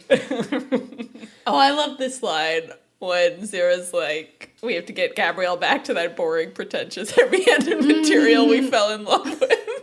Yeah. That was brutal. So she enters the theater and tells her that, you know what, this play's so great. Kalis wants his entire army to see it. Because they're gonna fire him up to go invade some neighboring country. I thought this was her evil mastermind moment, because this was such a great way of making Gabrielle change her mind. Mm-hmm. Gabrielle's now upset that she's created a great motivational play for warlords.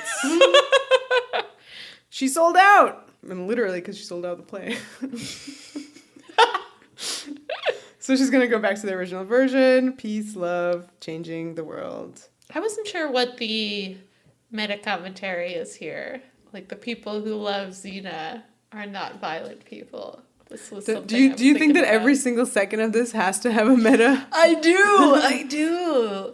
Well, I mean, obviously you always have debates about whether violent entertainment is contributing to a culture of violence, and, you know, what ethically are you doing by putting that out in the world? I'm sure that the makers of Xena are conscious of that, but I wasn't quite sure what the critical perspective was on it by the end of this episode.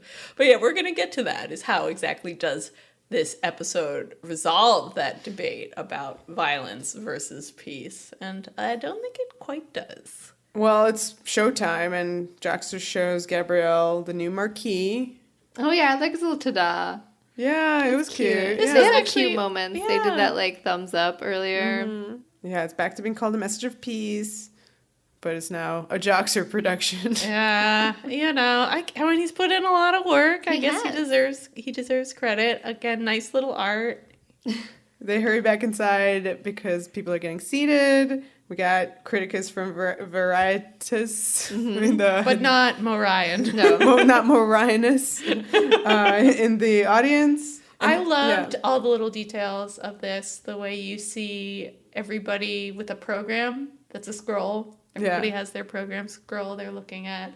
And just seeing the warlords coming in and being seated, which is just such an absurd idea to have warlords who are excited to go to the theater. They're like in the boxes. Yeah, they each of have the their theater. private box to see their show. And they're all really stoked. Yeah, I thought that Jaxter was really sweet to Gabrielle right here because he tells her that the critics are there and she gets nervous and he's like, well, they're totally going to love it. Your vision's great. And Gabs kisses him on the cheek and he doesn't fall over from that, which I liked, you know. That they didn't play that for Right. total comedy. Yeah, instead they had Cleon kind of bonk Bonk him him. on the head. And then you get a cat screech noise. Of course. I love that you mentioned how everybody in the audience is looking at their playbills, the scrolls, and you see Zehra kind of like pointing and laughing at what was written in there. And I thought she was kind of seeing that every cast member was a guest star in Law & Order. Yeah. Basically what's going on there. Good joke. The play begins. Gabrielle comes out. There's a little great detail that she has to step into the spotlight because it's like off. Aw. Also, this is when I believe you first see the stagehand backstage. Oh, he's not really a stagehand. He's doing the foley. I think you see him a little earlier, but like he gets his moment to shine here. Yeah, he's one of the great details of this entire climax, and you keep cutting back to this guy trying feverishly to create the sound effects for this scene, and that to me felt like a great, I mean, one of the things Vera hates the most about Xena, and one of the things I love the most about Xena is the playfulness of those sound effects, and I liked that you really had a shout out to them. That's awesome. Here. That's so great. Yeah. Oh, for sure. I love sound design and editing. So anything that like kind of is addressing it in a fun way is fun. Like not the same at all in terms of like what it's doing on the show, but like that scene in Agent Carter when they do the fight with the like radio show. Oh, yeah, that was the best. That was awesome. Like I love that kind of stuff. Yeah. Yeah. So Gabrielle gives an announcement to her audience that if anyone is there for the blood and violence, they're in the wrong place. And she's like, behold the love, the peace, and be changed. Yeah, the audience is like, the fuck? Yeah, there's like polite clapping. Not what we're here for. Not what I paid for. Backstage, Jaxter is stumbling around, kind of trying to warn people that there's a bad guy there. He can't really get anybody and starts fighting Cleon, basically, as the scenes are happening on the stage. Yes, this is very Moulin Rouge standard at first.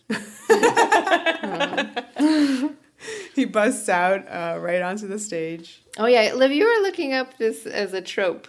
This to me is just, you always need to do this. If you have a play within a play, you need to have the thing happen in the play that's actually just not a play that everybody's like, hooray! Oh, wonderful special effects. It's there in Bullets Over Broadway. It's there in Moulin Rouge, as you mentioned. It's just one of my favorite things. And it's TV tropes, they call it. All a part of the show. All a part of the show. It's a good trope. It always makes me happy. You know it's coming, but that's part of the joy of it. So Cleon then sees Gabrielle, and he's like, oh, great, I'm going to grab you up because he wants revenge on Xena. But look, there's Xena. I loved the directing here because you don't. The directing by Gabrielle. You see her just kind of creeping up on him. She's like there for a good 20 seconds on screen before she's kind of featured, and then she has to poke him on the shoulder to make him notice her. I thought that was really fun. Yeah. Again, you know it's coming. You know she's gonna show up. Well, he notices her, and he's like, oh, go away, you're not even a good actress. Oh! Which, at that point, I was like, what in the hell? Like, I don't understand this criticism of Lucy at all. I don't understand how people can watch this show and say that. I know, I want to go beat up whoever it was who was saying this. She flip kicks Violence. him. Sorry. I mean, I'm happy to actually kill critics. Especially if they're saying things that to me sound a little sexist. Like, oh, this beautiful woman who's also an action hero. Of course she can't act. Like, you know, like you have to choose one or the other. Ugh. She flip kicks him, and then you have the reaction of a bunch of people in the audience being like, Xena? Xena? Xena! And then she, like, knows about Zehra. That was the weirdest thing. I feel like I guess she just, like, came back here once she got Gabrielle's message and was like, meh, I don't know, this seems dumb. And then came back and saw the playbill. Because otherwise, there's no way she had to come like, here bathroom scroll? to see it. They're putting on bathroom scroll? I bet she just ran back because she's like, directorial, like, Gabrielle's putting on a play. I gotta go see this bullshit. Like, that would have maybe made more sense. So she saw on the playbill that Zehra is the contact, and she's known as the Queen of Cons. Yeah, so, like, if everybody knows that she's the Queen of Cons, then how is she allowed to get away with anything? Right? Questions. I do love this bit, though, when Zehra and Milo are trying to GTFO, and Gabs, who is a pacifist, figures out a clever way of dealing with them without resorting to violence, which is telling the audience, like, this is interactive theater. Yeah. So go grab them. And that works. I thought that's exactly what I want from Gabs in this arc, is seeing her use her cleverness to get her way. And something that she would do in the early seasons when Right. she didn't know how to fight. So now we get the big action scene as Xena fights off all the goons. Poor sound effects guy can't keep up. Yeah. I love him. Most of the fighting seems to involve sandbags Yeah. in some shape or form.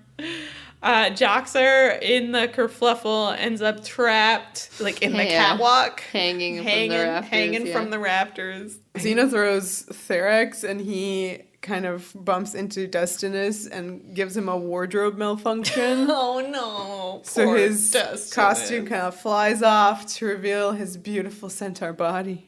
And he's okay with it. He at least gathers his dignity. The crowd are all like, ooh, a centaur. And Yeah. that's the opposite of what he wanted, but he's just sort of like, He accepts. I'm better than this. It's all right. And the critics are kind of like talking amongst themselves there.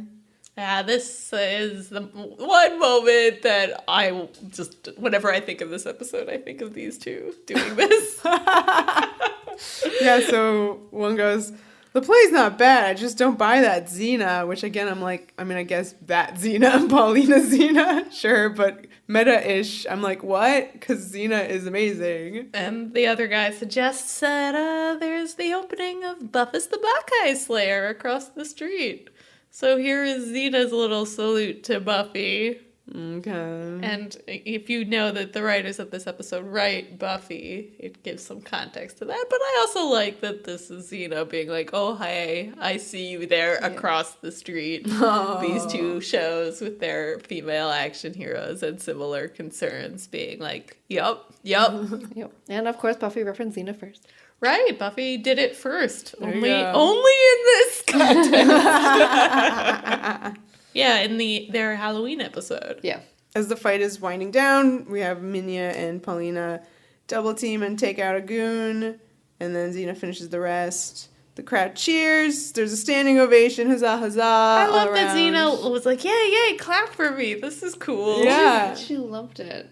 But then she gives the little recognition to Gabs. Yeah. Like points and then does a little clap. It's so cute.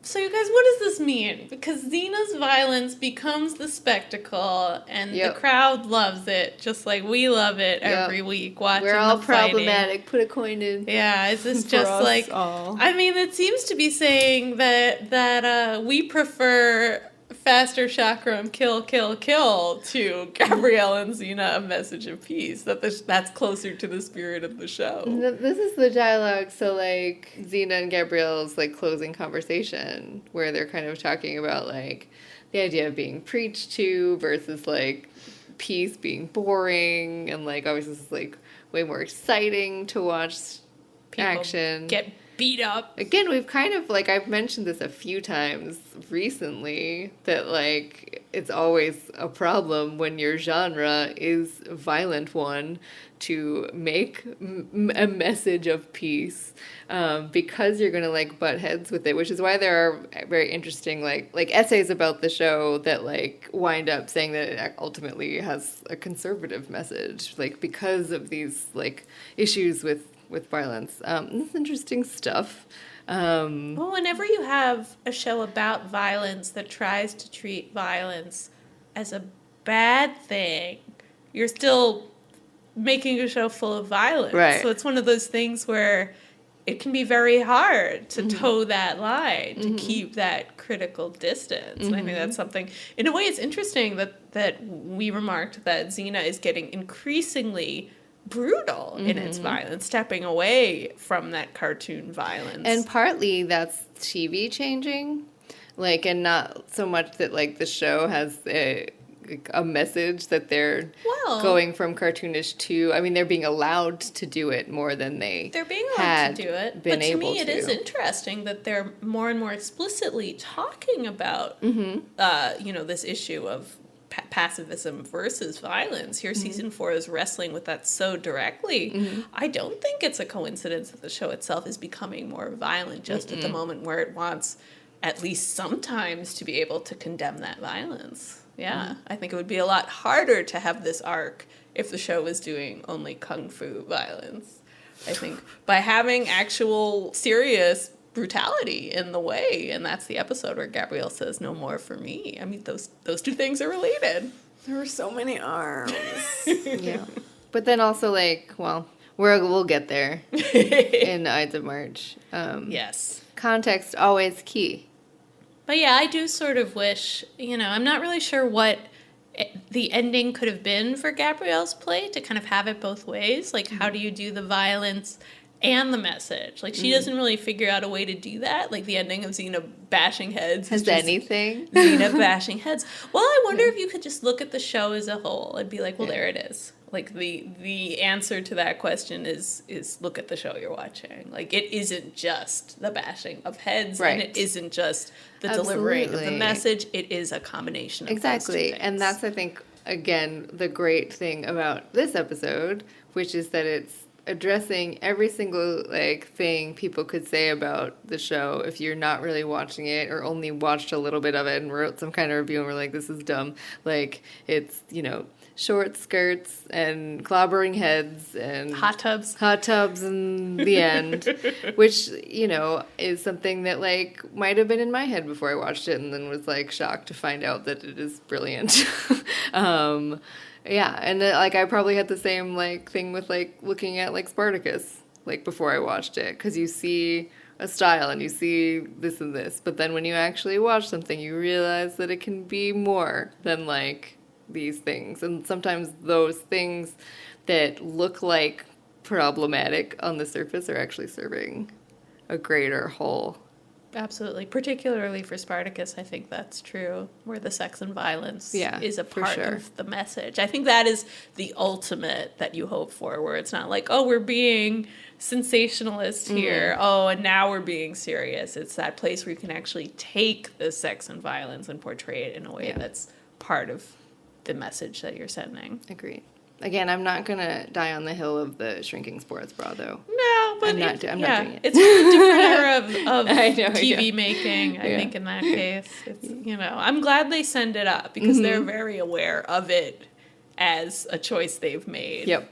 All right, so after the battle is over there, Xena has all the 3 warlords tied up, and she drops a bag of dinars in front of them, being like, look, guys, here's your money. You can take it, or you can donate it to an orphanage. Threatens, and they're like, orphanage.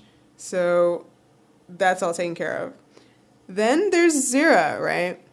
And she's the queen of cons. And why is it that she's totally allowed to just walk away from this? I don't know. I just want to know. I think because the episode likes this character too much to see her brought to justice. Zehra would have burned this lady alive. It's true, she would have, yeah.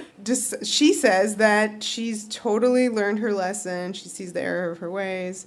And starting now, I'm going to find a legitimate career that best suits my natural abilities. So she's going to become an agent. Oy. And she hears sweet Dustinus kind of clopping away. And she runs up to him and hands him her business scroll. I liked that little detail. The business scroll. He's like, I want to direct. I ship Zehra Salmonius.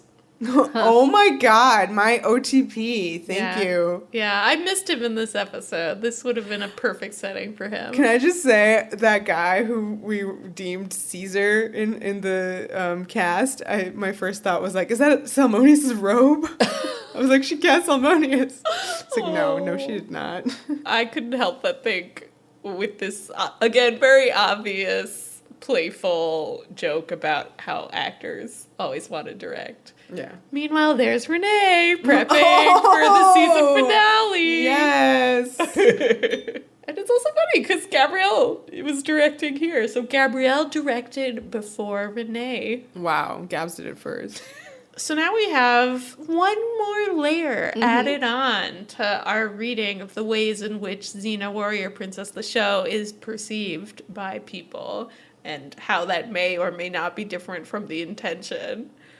We have Minya and Paulina running up to Gabs and Xena on the steps outside the theater. Mia goes, Gabrielle, I wanted to thank you. I never would have met Paulina if it wasn't for you. In fact, the two of you made me realize something deep down about myself that I guess I always knew, but just didn't dare admit. Yes, I'm a thespian. Yay! Yay, Minya! I remember talking about this back when we were doing A Day in the Life and being frustrated with poor Minya's life decisions with Howard. I know, yeah. So finally... She could do better than Howard. She's living her truth as a thespian. Yeah. Paulina's a big step up. Oh my god. I really love this. Yeah. There was an interesting comment on Whoosh that it had like a distancing effect for this person when they like overtly address this, but I think it works really well in this episode because it's being meta about the show itself, and it literally ends on this beat of like two people finding each other because of the show, which by this point in season 4, I'm sure that had happened many times. Right, and we even had the cons going on in this episode. So I thought that was really great, and I thought it was a better use of thespian than the last time that they made this play on words joke with lesbian, which was when Meg was like, it was like a Meg thing or Leah, one of those. Oh. And like it was like something thespian. And then one of them, I don't know who, was like, oh, I thought you said no kinky stuff. Oh, yeah. So that would have been Meg, not Leah. Well, yeah. No, I don't know. I didn't know if it was she was being judgy. Oh, I see. I can't remember. I guess it was, yeah. So I see now how it is definitely Meg. But yeah, I did not, I mean, like that was another comment that was like saying that joke was better. But that's not a good joke. It's just like... Oh no, that's kinky a bad joke. Stuff. Like, oh, come on! Like, this is really lovely. As a end beat to the episode, and the way that like just this play has brought these people together, or like this show brings people together. It's so nice. And I liked Xena and Gabrielle's reaction, especially Xena, who's delighted by it, who turns to Gabs and says, "See, like you touched someone, you did something." Right. And I mean, maybe the commenter on Whoosh is reacting to the fact that it's clear Gabs says something like, "But that's not what I meant to do." As if, like, not quite taking ownership of it. Like, that wasn't my intention. That's not, like, the message of the show that I was seeding in from the beginning deliberately. Well, but it is now. Yeah, but it is now. I mean, this is a moment where I'm like, oh, well, these freelancers clearly haven't seen since the past recently where Gabs has a whole speech about being the only gay in the village. I know, right? Like, I think that... whatever protests people may make over the course of the show, the lesbian subtext is there from the word go. Oh, yeah. So I don't know if their intention was necessarily to bring fans together in quite this way, but it's there. It shouldn't be a surprise to anyone that was the effect it had. Do you think they should have continued on, like, as Xena and Gabrielle walk off, being like, did she say thespian? Like, they're debating subtext there at the end. Do you think this episode like has a few moments like that where they like just keep talking about something they don't need to keep talking about? Like Xena at the beginning, and now we're ending it the same way. Like, yeah, just like leave the joke. Like, stop talking about the joke. It's fine. I liked it only in the sense that it was clear they were kind of getting into a fan debate there. Like, that's what she said, but what did she mean? They were doing a subtext debate. They were subtexting. They were walking off making their posts. Yeah. So I liked this one more, even if it was kind of hammering home a joke. Yeah, that's right. That's a good. Yeah, that's a good interpretation. Really great interpretation. You saved that for us. So we fade out on this wide courtyard shot. You think it's the end of the episode, but there's one more little beat. They've forgotten about Jaxer, who's still hanging from the rafters, being like, guys, hello. And he's like, I'm going to tell my brother. Oh, right over the executive producer credit for Sam Raimi. So funny. One final little fourth wall breaking piece of he meta. would talk to his brothers to get them to attack the warlords. I don't really... Well, sure. Like, I forget where we stand. Yeah. He could still write a message being like, save me. Look, it's obviously a joke about Sam Raimi. Yeah, that's all it needs to be, so it's fine. It's a good little... He also calls for mommy, and I'm just going to say that that's Rob Tappert. Just to make the whole joke work. Make it weird. Sure, great. I love it.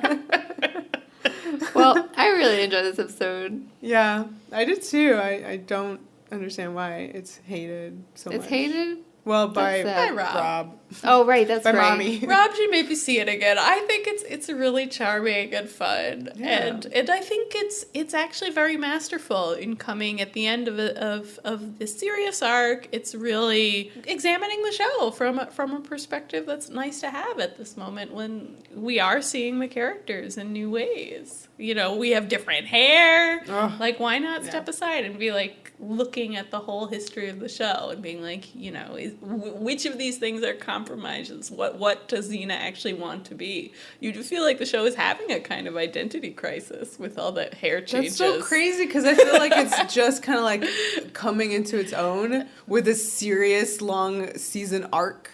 You know, hair changes and all, that's part of it. But part of having long arcs is embracing change. And that means but also that's like thinking for the about better. your history. It's for the better. Where you're coming from and where you're going. Are you leaving hot tubs behind? Or are you going to have more hot tubs than ever? Are there more hot tubs coming up? Yeah. Then, yay. Cool. That was this episode. We did it. You can find us at xenawarriorpodcast.com. Many, many links there. You can listen to us on wherever you like to listen to podcasts. On Apple Podcasts, you can rate and leave a review. That would be super cool. We are on Patreon, patreon.com/XenaWarriorPodcast. If you want to support us there, you'll be able to listen to the episode about Lila the Centaur fucker. And if you are looking for some Xena Did It First merch, you can find a link to our Redbubble store. We are on all the social medias, Twitter at Xena Warrior Pod, Facebook and Tumblr and Instagram, Xena Warrior Podcast. And start sending us your questions for the next mailbag. Post-season 4. Yeah, post-season 4 mailbag. Cool. That's it. The end. And scene. The power. The passion. The podcast.